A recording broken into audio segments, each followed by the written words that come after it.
Hi everyone, today I'm going to show you how you can add a base to the bottom of your slab form.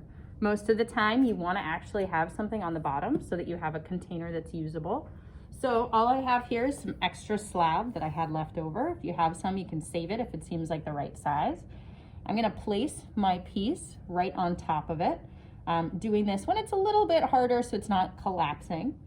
And all I'm going to do is take and cut with my knife a shape that's just slightly larger than the shape of my piece. So if you notice, I'm cutting about 1/8 of an inch to 1/4 of an inch outside of the edge, and I'll show you why we do that in a minute. Okay, so I cut that piece. I'm gonna set it off to the side. It's really important that you slip and score both of these pieces really well, because we want a really nice attachment. Let me move this, putting it off to the side. Okay, scratching both pieces. It's hard to do on the bottom of this one, but it's really important to do so the clay can fuse together.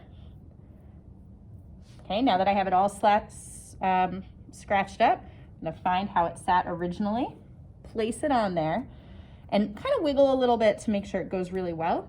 The reason now I left that little extra ledge, it can kind of work as your Band-Aid coil. So that little extra clay can be pushed up around. And just by pushing it up, all of a sudden, I'm covering up that seam.